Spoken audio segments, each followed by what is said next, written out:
Robot dinosaurs.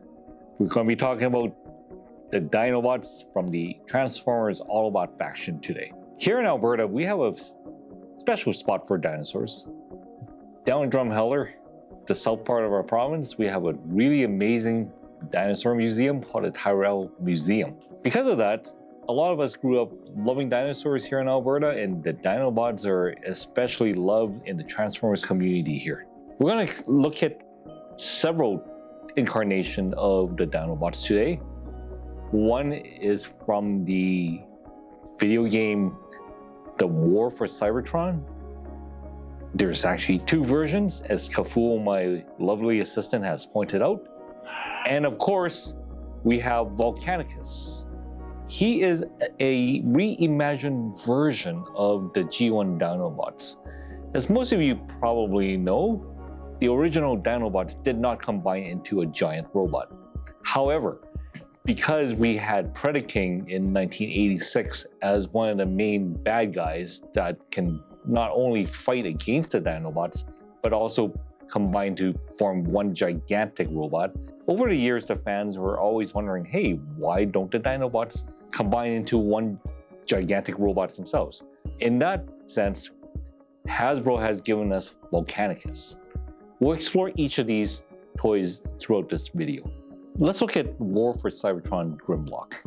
These are the two T-Rex dinosaurs that you see in front of you. A lot of people know these two incarnations of Grimlock from the War for Cybertron video game. More specifically, from the downloadable contents that you can get from the video game. Now, I know this game's been around for almost 2 decades, but the dinosaur mode for Grimlock is still as fresh and exciting as it was the day it came out. Kaful is going to show us how and what he looks like, starting with the original release. So as you can tell, he looks like a T-Rex, a robot version of it anyway. He comes with 2 accessories. Comes with the sword, which is on his left side, and he comes with a shield on his right side. Now there are some play features to this version of Grimlock. There is a button on top of his head. When you push it, it does 2 things. Number 1, it opens up the jaw like any T-Rex would.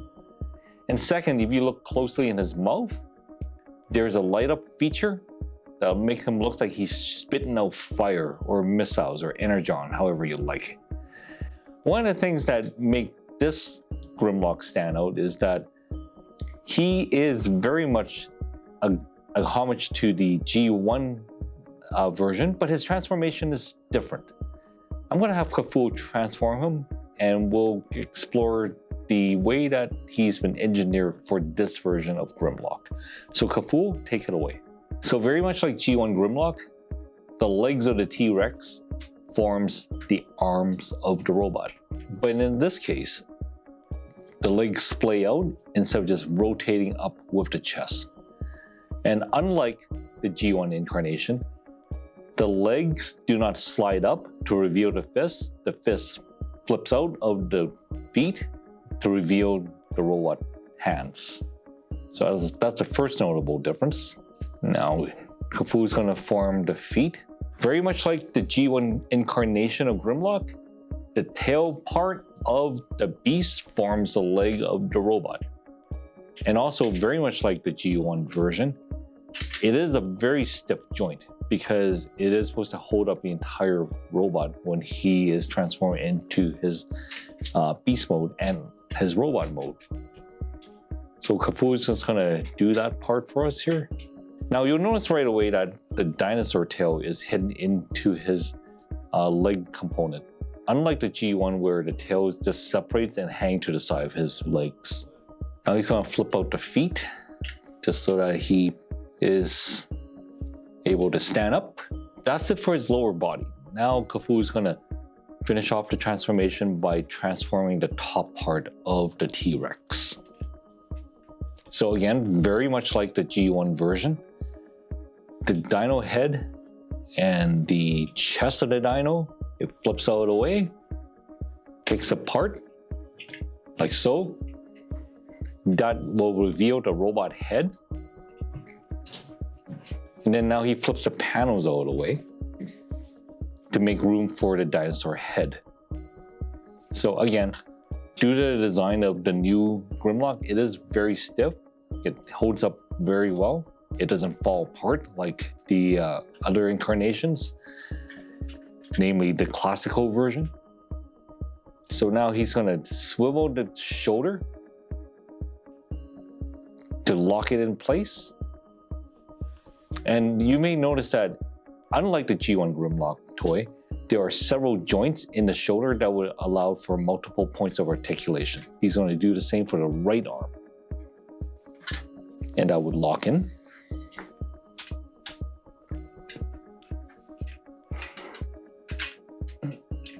And once that locks in, again, it's very tight. There you go.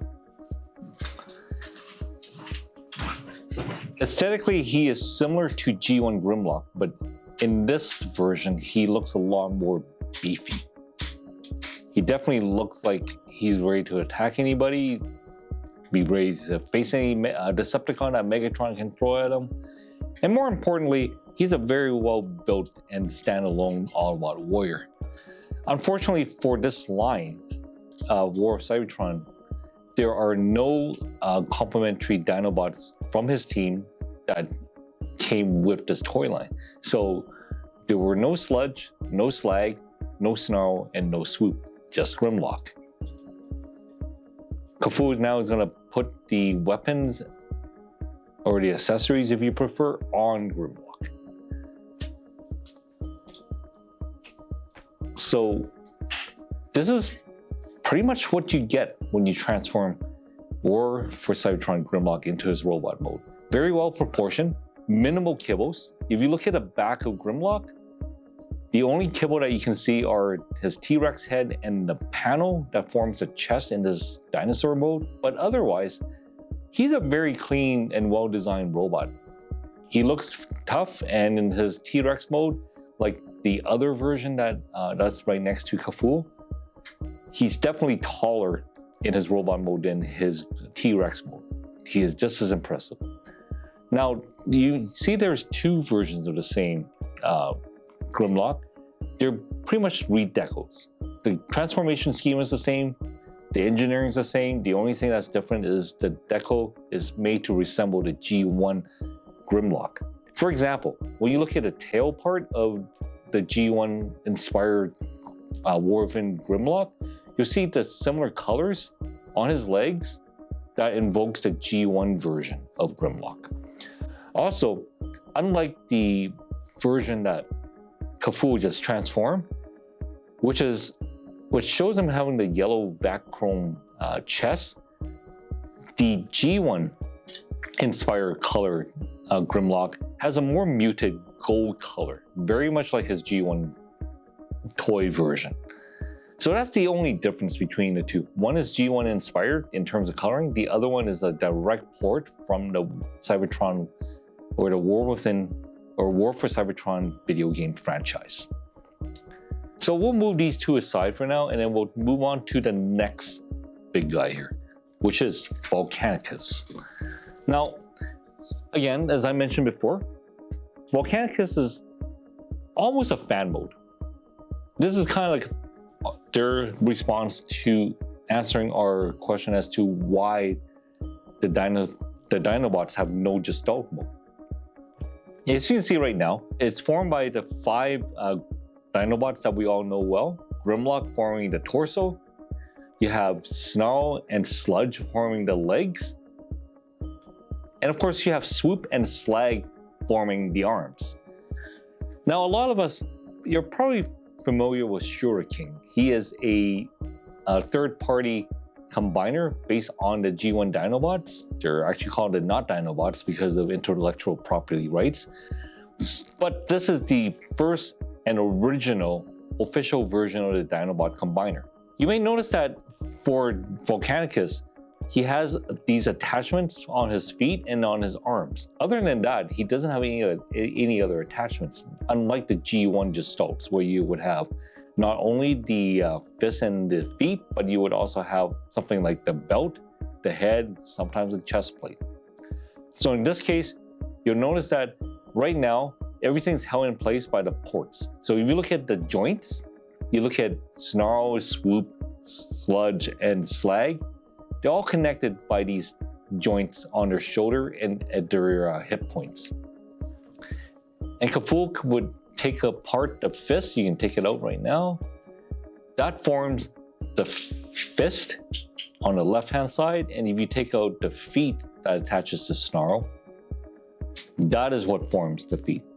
So the power of the primes differentiates itself from the Combiner Wars in that the feet is not the same piece as the fist. You cannot reconfigure the feet into the fist. However, you can sort of reconfigure the fist into the feet by just playing everything flat and put the thumbs onto the side. But for the record, this mode is not a very stable feet. So this is why we kind of stick with the feet plate that comes with Grimlock when it came with the toy. One thing to mention is if you want extra stability, what Kaful has demonstrated is that you can actually attach the extra fist pieces that came with each of the separate Dinobots onto the foot plate. With that, you have a much larger heel spur. It would give him a much larger foot base, and as a result, this is a much more stable foot. So you're probably wondering, okay, what happened to the other fist pieces?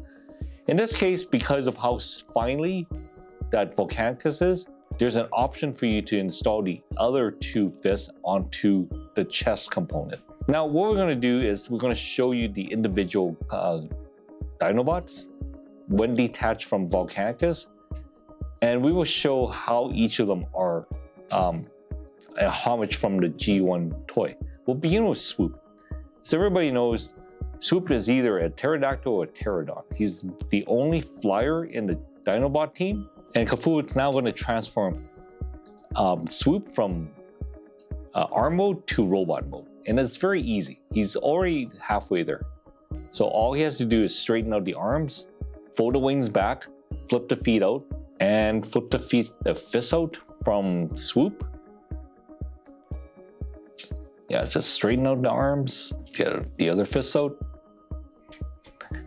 And there you have it. You have Swoop in his robot mode.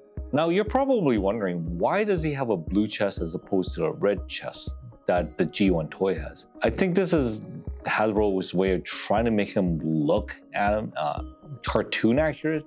But of course, there's a lot of problems with this design, as you can tell. A lot of parts, because of the combiner gimmick, they had to make some sacrifices on the look-alikeness of this toy to the animated version of Swoop. So Kaful, if you can, you please, could you transform him into his beast mode? And very much like the G1 toy, he is very easy to transform into a beast mode. The first thing he has to do is to recess the post that allow him to combine to Grimlock during their Volcanicus mode. And very much like the G1 toy, the leg folds up into the back hump, as Kaful is about to demonstrate. The joints are very stiff, which is a good, because if he's any more looser, his Volcanicus mode would flop around. So you just have to open up the legs, not break them in half, but kind of unfold them so that the leg can kind of accordion itself into the empty cavities of the leg. And again, I have to emphasize that unlike the previous Transformers, this is a very stiff and very tight transformation. So that's a little tight, but as you can see, the leg component accordions itself into the lower leg, and Kaful is going to do the same for the other leg. Keep in mind, very much like the G1 toys, excessive force is not necessary. Make sure that when you do fold this, if you have a copy of this toy, to be very ginger and very careful with compacting the leg into his lower legs. So once you have that, it folds up. You put the two legs together just so that they're compact, and then you fold the leg over the back like you do with a G1 version. Yep.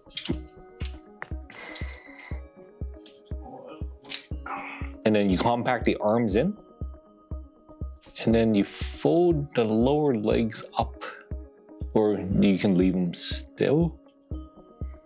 Okay, and then you rotate the arms. Perfect. and then lock it in, and you swing the leg back as a backpack, and you can bring the legs out like so, and there you have it. His legs are a little weak. He can't really stand out well, but as soon as you get him into a pterodactyl mode, he kind of stays on okay. Like, he's a little loose. There's not a lot you can do with him in this mode. I mean, he is articulated around his neck area, the beak, and the wings, but other than that, you're looking at Swoop. We'll move on to the next one. Let's look at Snarl. So Kaful, if you please, can you transform Snarl for us?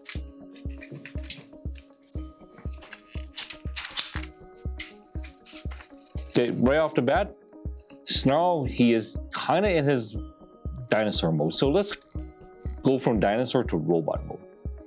So Kaful, if you can transform him into dinosaur mode and show everybody what he looks like in dinosaur mode. Snarl, as everybody knows, back in G1, he's a Stegosaurus. And in this version of Snarl, he also transforms into a Stegosaurus. You can tell by the plates on his back, plus the fact that his head is positioned in a certain way that you can tell that this is a Stegosaurus. So he is a little stubby compared to the G1 toy. But overall, as you can see, when you put the plates and everything in order, put the legs in position, he is a Stegosaurus. So now Kaful is going to transform him into a robot.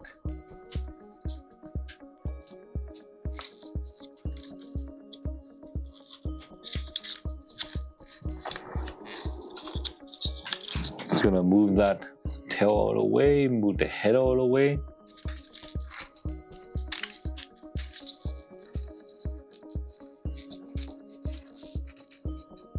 Again, because of the, I guess, the stiffness of it, it helps hold everything in place once he's in Volcanicus mode.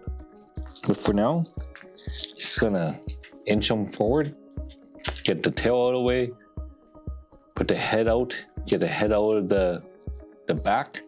Very similar to the original G1 Snarl. It does, I guess, a little bit of excess of force, a little bit too much there. Okay, set the head in, and then now he's gonna work on the feet.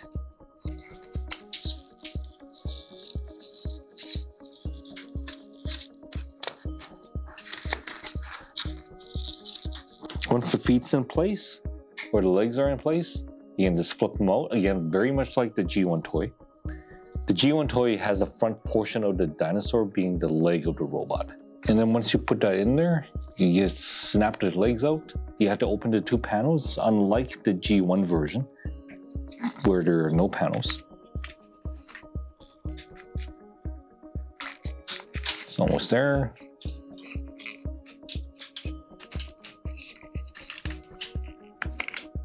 Yeah, and then you recess the arms, or sorry, the forelegs into the sides.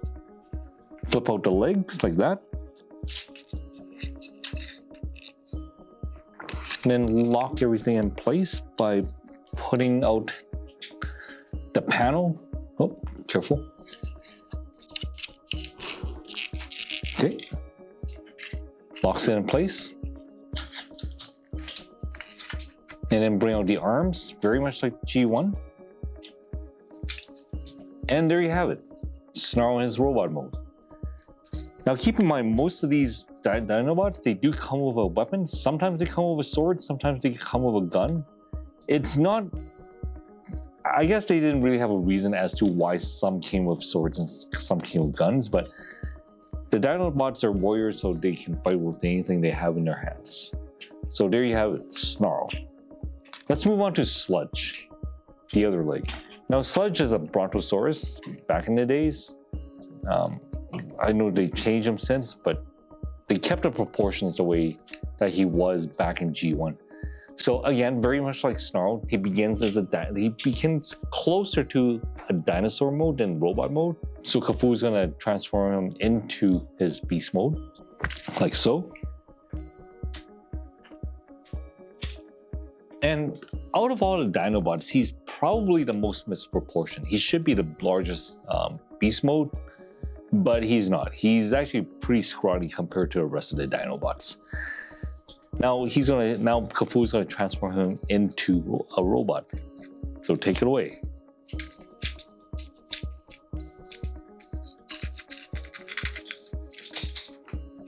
Again, you'll notice that the toy is a little stiff, given the fact that it is supposed to combine.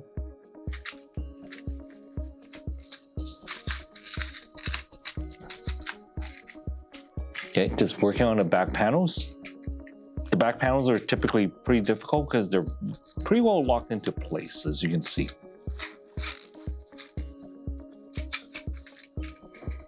Okay, got the head out. And then once you get the head out, you can get the panels out, just so that you can have access to the inner robot.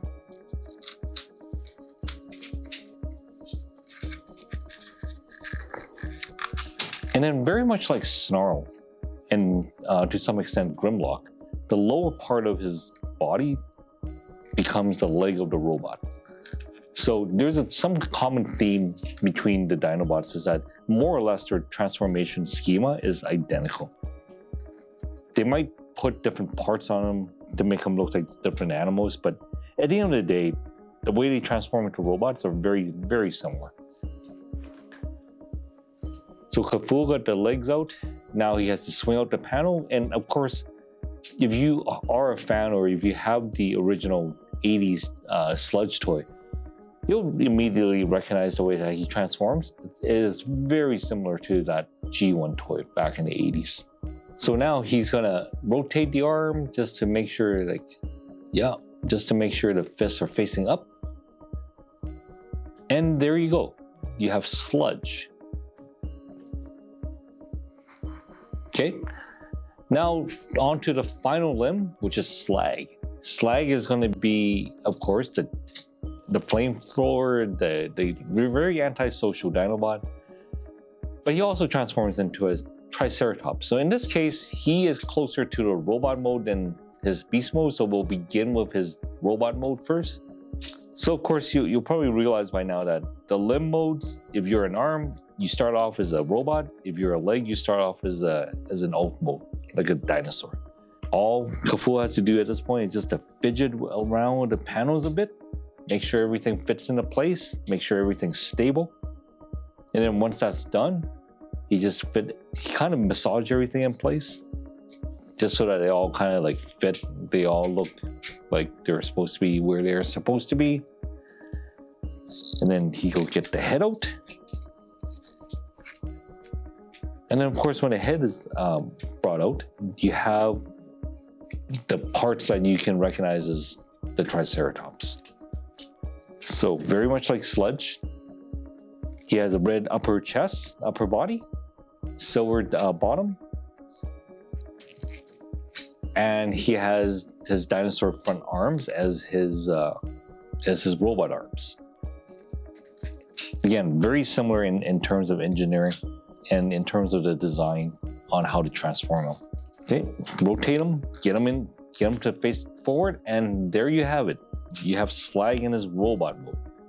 So to transform him back into a beast mode is not hard. He just had to reverse everything like he did with Snarl, put the legs in, extend the legs, the front legs, get the tail out of the way, put him out, like so. Swing the legs back into the thigh area, just so that it compacts itself into the Triceratops, like that.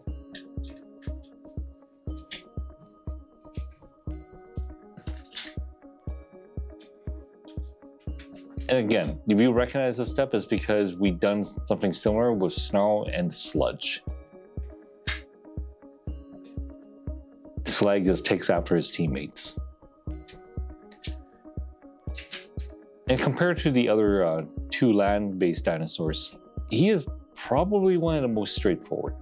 The fact that his transformation is not very complex compared to Sludge or Snarl. but nonetheless, he is one of the more fun and more popular Dinobots out there. So there you have it. You have Slag in his Triceratops mode. Okay, and then finally we'll look at Grimlock. Grimlock is, of course, the T-Rex, the leader of the group. And his transformation, if you remember our War for Cybertron version of Grimlock, there's a lot of similarities between the two large robots. In this case, Grimlock forms Volcanicus' torso, but very much like Swoop and Slag, is easy to transform him from robot mode. So right now, Kafuu is going to transform him into his robot mode just to show you what Grimlock looks like in this form. So he's just getting there right now, getting the large robot head tucked inside, like so.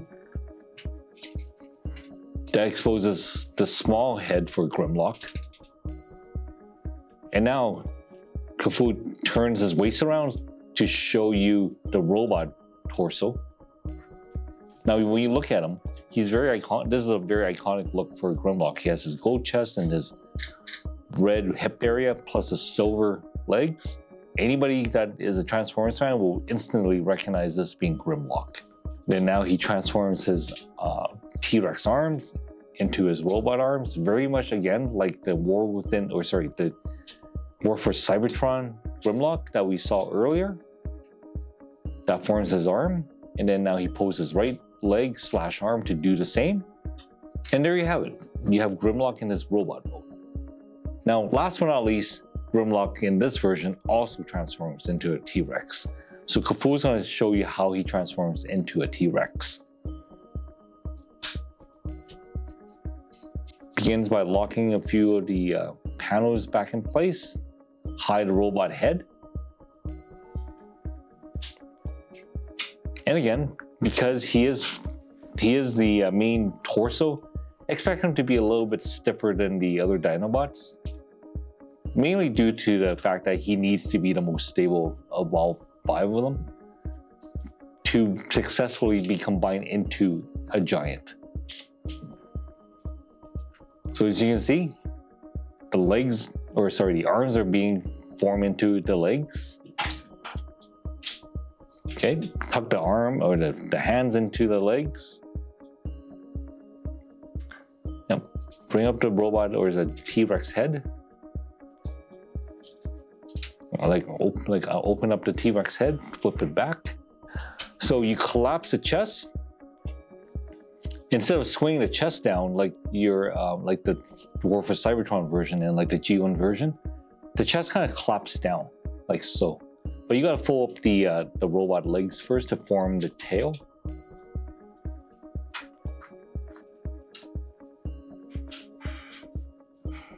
Like so. Collapse the chest. Like that. Bring out the T-Rex tail. Again, very similar to War for Cybertron. You still have the same type of transformation schema, even though the legs are not quite convincing as a T-Rex tail. And then you bring on down the belt, Volcanicus' belt.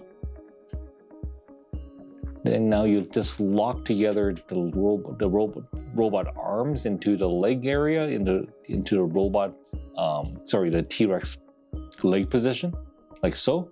And then you'll see there's some tabs on the belt that tabs into the chest area, or the former robot chest area. That would hold everything in place. It is tricky to get it aligned, but once you have it aligned, it locks in place pretty well. Like so. You can hear the click when you're successful. So bring down Volcanicus' belt. Bring down the T-Rex legs, like that. Close the 2 panels underneath the head. And there you have it. You have Grimlock in his T-Rex mode. Because he's a torso, traditionally torso robots are the larger one of the entire team. T-Rex is substantially larger in this case than, say, Sludge. who is supposed to be a larger beast than he is. He's definitely bigger than Snarl, the Stegosaurus, and of course, he's bigger than Slag, the Triceratops. But for some strange reason, Swoop, Pterodactyl, is not that much smaller than Grimlock. Oh, the entire set, I would say Grimlock and Swoop is probably the most misproportioned. But because of the fact that these robots, these toys are meant to combine together into one giant, this is a sacrifice they had to make during the design process. So there you have it. You have the G1 Dinobot and the homage. If you like this video, hit subscribe, hit like and subscribe us, and we will have more of these videos for you in the future.